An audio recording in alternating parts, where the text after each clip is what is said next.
you guys gave us a lot of really positive rat poison.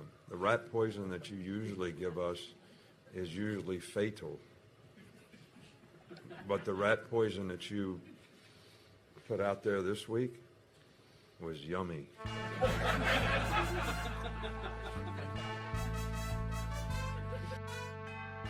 Welcome to the Andy Staples Show. I'm Andy. He's Ari. We're idiots. We told you that Georgia was going to win big, and boy, were we wrong. We really could not have been any more wrong here. This is it's truly astounding how wrong we were, Ari.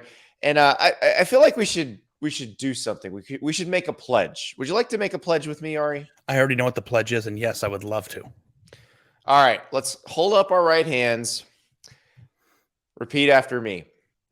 I state your name. I, Ari Wasserman, will never, ever, ever bet against Nick Saban in a football game again for as long as I live.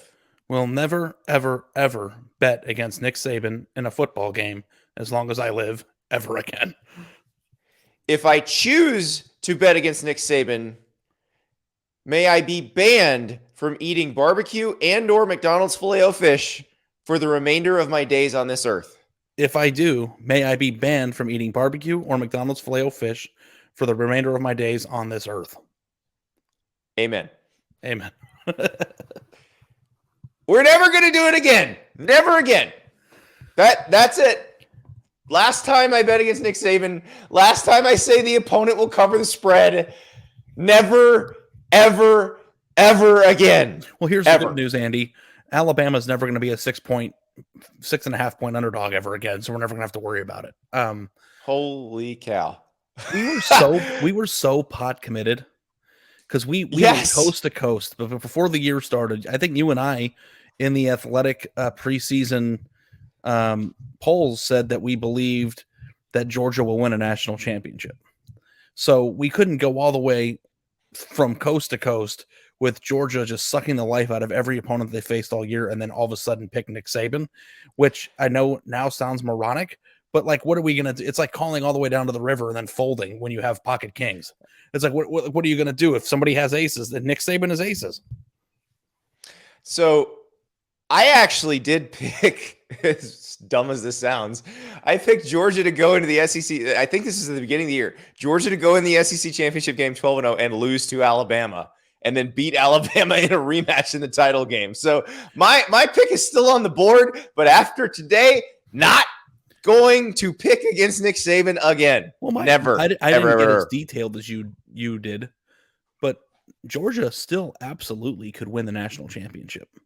And I think this is a nice segue into the idea of who's going to make it. And I think we know the 4 teams that are going to make it when they announce it on Sunday afternoon. Georgia, Alabama, Michigan, and Cincinnati.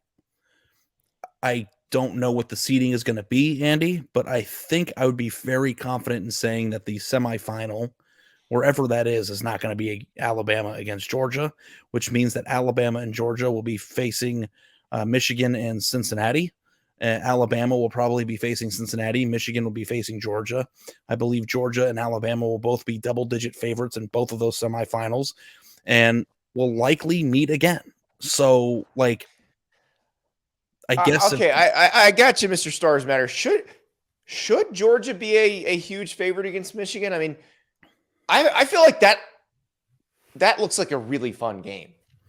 It might be. I know, but like if Michigan is getting less than a touchdown, which way are you betting that game?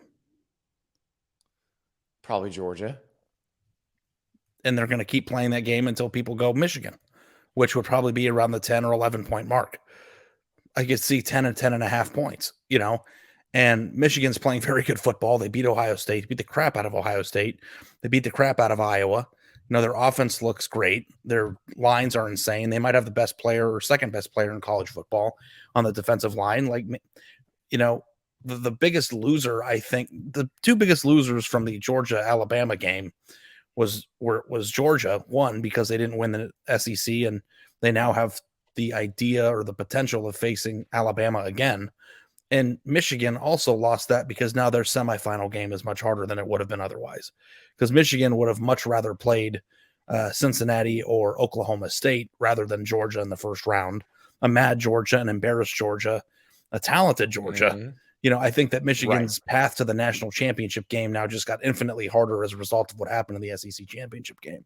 So, like, to me, it is a little bit of good news that Alabama won, because then I can continue to cling to the Stars Matter mantra, which is probably going to be a 1-2 matchup between Georgia and Alabama in the national championship, which uncoincidentally are the two most talented teams in college football this year. So that could happen. But, you know, I wonder if the year was as weird as it was, and I've underestimated teams all year, if true to the form of the actual season, the national championship game is weird, or a weird result happens in the playoff, or a team that we don't think can win it all does.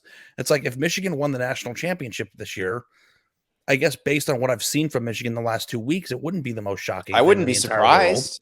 It'd be the most shocking thing in retrospect. If you would have told me Michigan's winning the national championship, me and I were going over under wins before the season, and like you and I struggled to get to 9 with Michigan, and now what? They're going to win the national title. But I do think that the easy way out here is just to pick Alabama or Georgia to win it all, and that's probably what's going to happen. And if they simulated it on the Madden simulator 100 times, I bet you the national champion would be one of those two teams 95 times. So we are sure that Georgia's 3. That they won't put Georgia. Well, how much does the committee care about pretty bad? I don't think they're supposed to care at all. That's why I'm saying this. Yeah, I guess if they don't care at all and they do it right, Georgia should be 4. But right. Here's the impossible situation, Andy.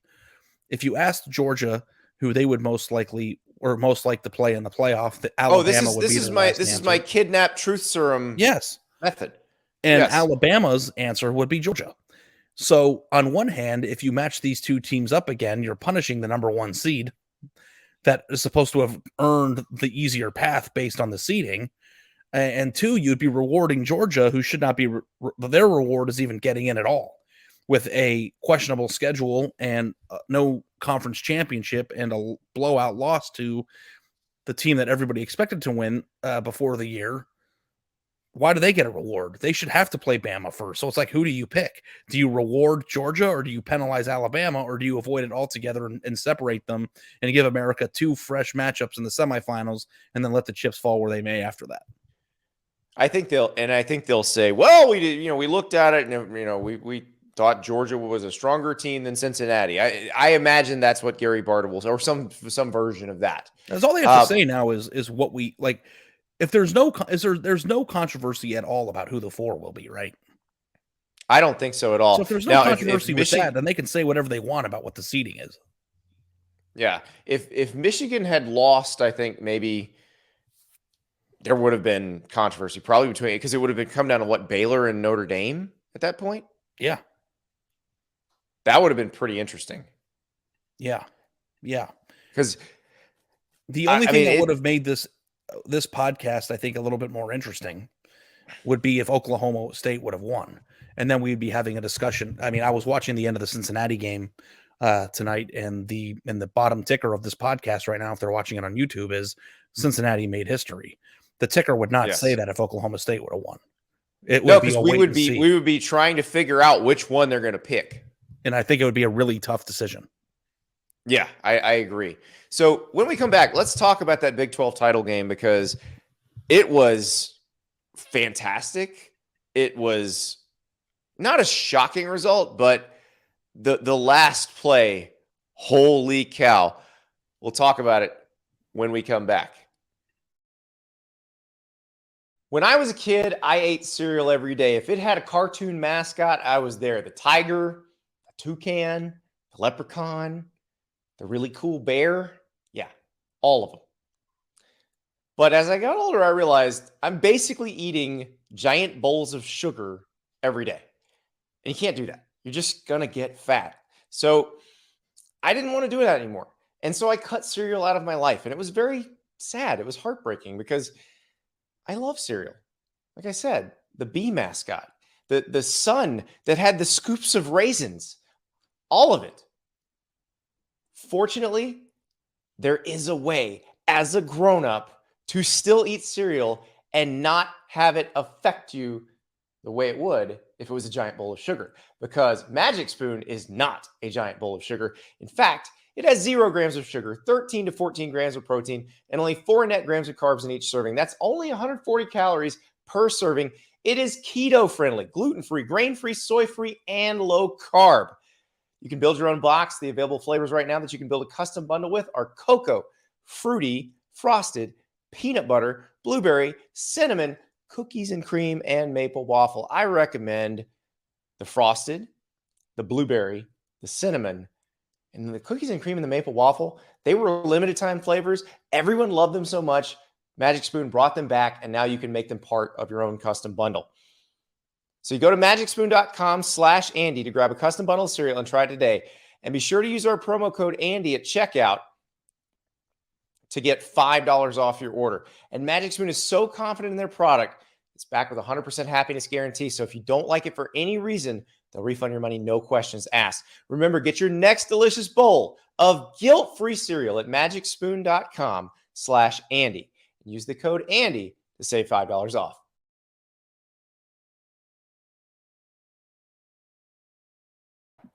You listen to me and Ari on this show to tell you probably how not to bet. You would really want to follow our advice. We tend to be wrong a lot.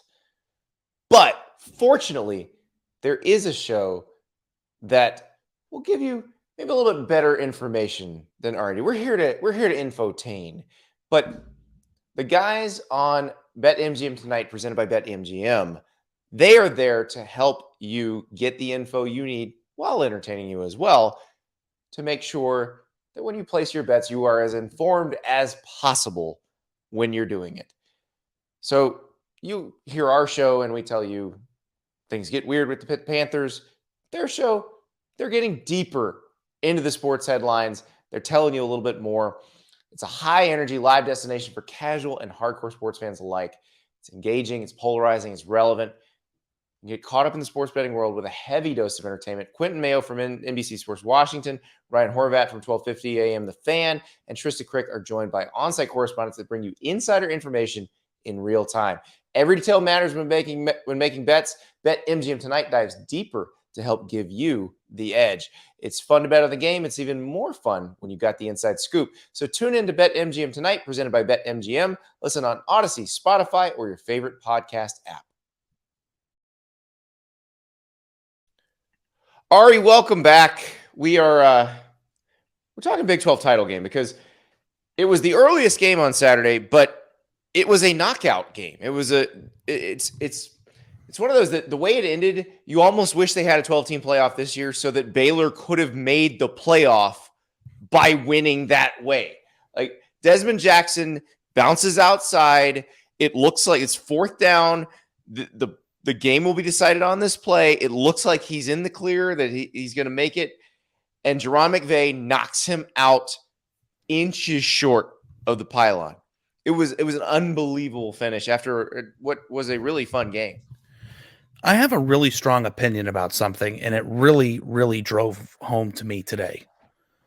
Okay. My opinion, and I've shared this with you in the podcast before, is that if a team loses a regular season game to a team, and then they replay them again in the conference championship game and beat them, I can forgive them for losing. Like I could take away their loss.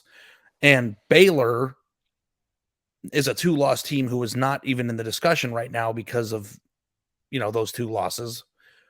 But if they're a 1-loss, I view them the same way I would view Oklahoma State if they won. Interesting that you say that. So, okay. We're playing hypotheticals here, but we kind of need to because we think we know what the 4 are. But I'm curious because we are moving toward an expanded playoff. There will be these decisions that get made down the road. Let's say Michigan had lost to Iowa, which obviously did not happen. But let's say it had. Would you have taken Baylor in that situation or Notre Dame at number 4? Baylor. You would have taken Baylor. Okay. I would have taken Baylor as a conference champion who avenged one of their losses in the championship game and is playing great football right now. And has wins against the 2 Oklahoma teams, which would be better than any of Notre Dame's wins combined. Yeah. So this year, I think I told you this on the podcast, but I've been dying to do the Grapevine mock committee that they do with media members, where they get some of us into a room, and they invited me to do it this year. And the day that they did it was my baby's due date. So I had to decline. Oh, no. But I really want to do that because I feel like, and I don't know what it's like in that room. Have you done it before? Yeah, I did the very first one. Was it? So did people get the actual committee had never met when the actual committee had never met when we did it? Jeff Long, who was the first chair of the committee, was sitting next to me taking notes about what not to do because I was the chair. Oh, so you were? Did people get angry? Get heated. I don't know that angry was the right word, but people got, pretty spicy. People were very strong in their opinions. They would give their opinions forcefully. I don't think anybody was mad at anybody else, but yeah. I just feel like I would be so passionate about certain things.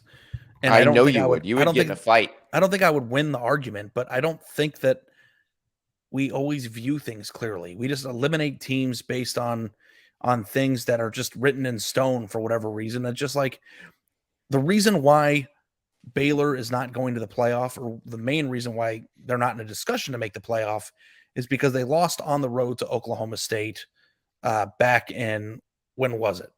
October at some point? And it's like, is that really the game after what we saw today that's going to keep them out of the playoff? That's stupid. Well, but that's the 14 playoff. And that's what I've been yelling about all season. And I wrote a column about this that probably will be up by the time you listen to this podcast.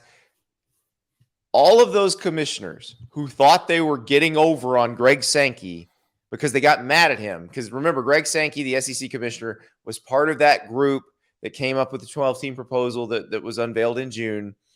And then it leaked that Oklahoma and Texas were going to the SEC. And all of a sudden, the other commissioners were like, wait a second. Did Greg Sankey have an ulterior motive when he was coming up with this 12-team plan? We can't go ahead and pass this.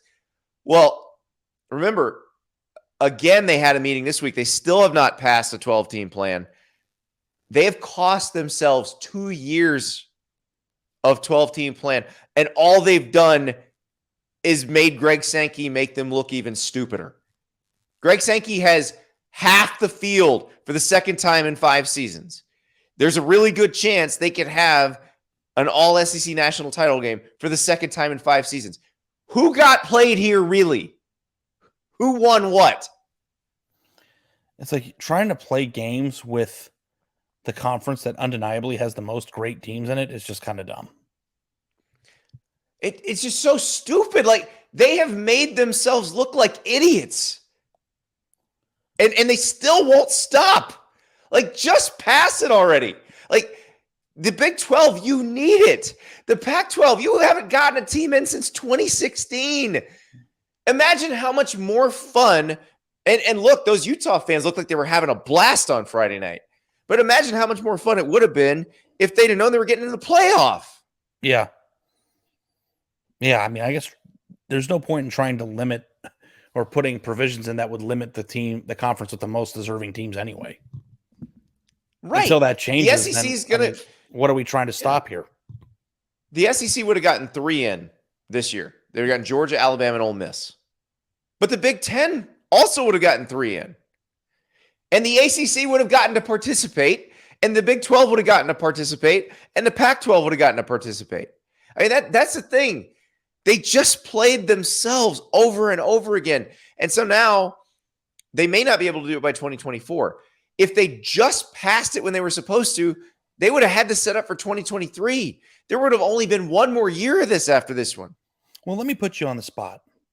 You're on the committee, and it's a 5-5 tie about, in a hypothetical world, Oklahoma State won today.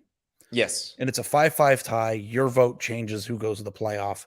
Are you taking Oklahoma State if they won today, or Cincinnati? You're the tiebreaker. See, that's the hardest one because Cincinnati has that Notre Dame win, but Oklahoma State would have had 2 wins against Baylor and a win against Oklahoma. So what do you which do you favor? I think that the Oklahoma State resume is better. I think given the way the committee has acted through the years, they would have picked Oklahoma State. Who would you pick if you were the tiebreaker? Oh God. That would have been, it would be hard. I guess I'd pick Oklahoma State because I feel like the resume was better because their strength of schedule would have been stronger in general, and they would have 3 really great wins instead of just 1. So do you agree with me that it's dumb that Baylor is no longer in the discussion? Yeah. It's really, really dumb. Well, but I think Baylor a lot of people Baylor was in the discussion if Michigan had lost. No, I know, but if you would take Oklahoma State over Cincinnati and take that team with a straight face, then why isn't Baylor getting in over Cincinnati? Yes, I got you. Like why is Baylor just completely dismissed from the discussion? But see, this is the thing. This is why they need to move to the expanded playoff. They both need to get in, and then we'll figure it out when they play some people. Yeah, no, I know. Yeah, I mean, you get to the point where you don't have to make these dumb calls. And then you can settle it on the field. I think that's what everybody likes, But I just think that in the meantime, look, Cincinnati's a feel-good story. It's about time a group of 5 team got in. I'm not trying to steal their shine. I can't wait to watch them, and hopefully they'll be good representatives of the group of 5 and play whoever they end up playing tough. I don't know that if I were on the committee that I would think that it's not a discussion, and I don't know that I would be 100% certain that Baylor wouldn't be in my top 4. We're going to come right back. When we come back, I'm going to give you a chance, Ari, to worm your way into the hearts of all the Michigan fans that you've turned off over the years, because it's going to be time to say nice things about Michigan. We'll be right back. Does this sound familiar? You've got one device that lets you catch the game live. Another lets you stream your favorite shows. You're watching sports highlights on your phone, and you've got your neighbor's best friends login for, the good stuff. Well, I want to tell you about a simple way to get all the entertainment you love without the hassle, and a great way to finally get your TV together. It's called DirecTV Stream, and it brings your live TV and on-demand favorites together like never before, so you can watch your favorite sports, movies, and shows all in one place. That means no more juggling remotes and no need to buy another device ever again. And the best part? There's no annual contract, so get rid of the clutter and the confusion and get your TV together with DirecTV Stream. You can learn more at DirecTV.com. That's DirecTV.com. Compatible device required. Content varies by package. DirecTV.com. Welcome back. Michigan beat Iowa 42-3, Ari. Michigan's going to be the number 2 seed. Is there a case to be made for Michigan as the number 1 seed? Michigan and Alabama both lost games. Michigan lost to a 2-loss team. Alabama lost to a 4-loss team. Alabama beat the team that we all consider to be the number 1 team. Michigan beat the team that will be one of the higher-ranked non-playoff teams in Ohio State. Where do you think the Wolverines deserve to be? Do they deserve to be at 2? Should they get consideration for 1? I think 2 is probably right. And Michigan beat Ohio State, and that's their best win. And, they beat the crap out of Iowa in the Big Ten championship game. But the most impressive win of the year is what Alabama did to Georgia. Right. So if that team has the most impressive win, I guess the amount of losses the team that they lost to isn't necessarily going to tip the scale for me. Now, here's the thing I'll say. It doesn't really matter. They're both going to be playing really, really favorable matchups in the first round. And, that if Michigan plays Georgia and plays defense the way they've been playing defense, Georgia's going to struggle to score. Yeah. It's not going to be, they're going to hold them to 3 or even 13, but it is going to be a manageable game, I think, for both teams, and if they wind up playing each other. It's so funny. Before the break, you said I'm going to be able to work my way back into the Michigan fan heart by saying nice things about them. Are you going to Stars Matter this one too? I think Michigan-Georgia would be a great game. That's not what I'm getting at all. Oh, okay. What I was going to say is that it's crazy when there's something positive to say, how easy it is to say something positive. Yes, they're exactly awesome right. This year. They're an awesome football team. And I think if they play Georgia in the first round, which is what I would bet right now, as we record this on Saturday night at almost midnight or past midnight your time, that Michigan would play a good game against Georgia. I don't think Georgia's offense is very good. I think Georgia's strength is obviously running the football, and Michigan's defensive line is awesome. I don't think that is 100% going to be a blowout if it happens. Absolutely not. Michigan earned every single thing that they have come into them. And you know what? It sucks that the SEC game went the way that it did because Michigan got kind of screwed with who they have to play in the first round now, most likely. Right. But it would have do been I think that they're absolutely going to lose the first semifinal? I don't think that Michigan can beat Georgia and Alabama in back-to-back games, but I don't think that it's necessarily something that's just going to be a blowout if they play Georgia in the first round, especially considering the fact that Georgia's offense looked inept for much of the second half of that game. And Michigan hitting a couple of big plays on Iowa suggests to me that they could do the same to Georgia. You know, it's hard to make big plays against both those defenses. Did you love how Harbaugh was like running it up at the end there and feeling good in his moment? Oh, yeah. He deserved that. Yeah. No, he worked a long time for that one. I know. But the Corum run and the Wilson catch that kicked things off, that made it 14-3 in the first quarter, that told you all you needed. Once they did that, the game was over. Now, if you do that to Georgia, the game's not over, but you're very much in control at that point. Before the game, the Georgia-Alabama game started, you said that you weren't certain or, you weren't necessarily confident that Georgia would be able to win in a shootout game. And I laughed at the idea that Georgia would ever be in a shootout. Like what Alabama's offense did. The Alabama offense, by the way, that got shut out 3 quarters against Auburn and couldn't get a first down for the majority of that game. Probably should have lost. Couldn't run it all against LSU. Literally was a yard from losing 3 or 4 times in the Auburn game. Then puts up 500 yards of offense against Georgia and is putting up 41 points. It's just like, I don't know. I mean, can Michigan score on that defense? Absolutely. Michigan has awesome tight ends. Hassan Haskins is playing out of his mind. Cade McNamara is playing much better than I ever thought he'd be capable of playing. J.J. McCarthy is an awesome freshman. J.J. McCarthy will throw a hell of a lead block 50 yards down the field. Plus, they feel good about themselves. They got the albatross off their back. Confidence is a great thing to have in football. I think Michigan's a great team to watch this year. And if they win the national championship game, I will be a little bit surprised, but not falling out of my chair or shock and awe. They're playing great, and they deserve everything positive that anybody has to say about them. They're an awesome football team this year and earned all of this. So, Ari, we're going to wrap pretty soon because we're going real short tonight because we're coming right back after the field gets announced, and we're going to break down the whole field and what this does look like, could look like, everything else. But I want to ask you one question before we leave. Does Kirby Smart need to consider a quarterback change? I was going to ask you that. I don't know. Well, I don't understand, like, what happened to JT to begin with. Like, did he get injured and then never earn his job back?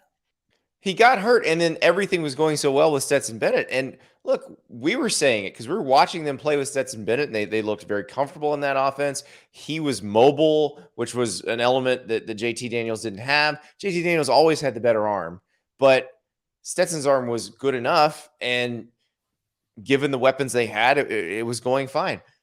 Now you know what you were up against. And that Michigan defense, if that's who you have to play, probably just as good as that Alabama defense. My fantasy is that Georgia will be losing by 14 to Alabama at halftime of the national championship game, and then Kirby Smart will make a quarterback change, and then JT will come into the game and make it all full circle. So hey, before we end the podcast, will you do me a favor? Mm-hmm. Will you put your right hand up? Yes. I, Andy Staples, will never, ever, ever, ever. Will never, ever, ever, ever place my confidence in anything happening the way that I think it will in a game that involves the Pittsburgh Panthers. place my confidence in anything happening the way I think it will in a game that involves the Pittsburgh Panthers. Oh, yeah, we didn't talk about the ACC title game. Yeah, congratulations to Pitt, ACC champs. You couldn't score one more freaking touchdown and hit the over. Plus 6,000 to win the ACC before the year. Wow. What a season. That is the epitome of pitting. The epitome of pitting? Epitome of pitting. Yeah, I would be playing too legit to pit here, but they didn't do what I needed them to do. Now, Wake Forest is at fault too here. Wake Forest could have scored one more touchdown. 45-21 was the final. Wake Forest. It was Pittsburgh 45-21 was the final. What the number that we agreed upon on Thursday, because this is where it was on Thursday when we recorded the podcast, was 71. I needed one more touchdown from either team, and suddenly it turns into a defensive struggle in the fourth quarter. I hate it so much. You'll never learn, but hopefully the hand to the sky will mean something, and you can bet that I'm going to antagonize you a little bit about it after we record our next show on Sunday once the playoff field is revealed. Well, we have to come up with a punishment now. We've suggested a few, but we'll figure it out. I was throwing lots of punishment suggestions out in the first quarter when it looked like they'd hit the over in the first half. There was one punishment that I thought was good, and I don't know if you're up for this, Mr. Counting Calories right now, but somebody said that if the under hits, that Andy should have to eat a steak that has as many ounces as total points scored. Oh, I would happily do that. That would be. I don't know if that's a punishment, though. That's not a punishment. Now, if you make me cook it well done and cover it in ketchup, then that would be a horrific punishment. One I thought was particularly sadistic was cold McNuggets dipped in wasabi for every point under every point under or every point over. So it would be 5 McNuggets dipped in wasabi would be the punishment. I got to be honest with you. Dipped in wasabi. Cold McNuggets don't gross me out at all. Yeah. Cold McNuggets don't gross me out either, but the wasabi part is a little iffy. Yeah. Yeah. Well, we'll keep brainstorming, but you can bet that I'm not going to forget about you closing out the season on championship weekend. Losing on a Pitt bet is the chef's kiss on a truly off year. Just an off year. Congratulations on your freaking ACC title, Pitt. We'll talk to you tomorrow.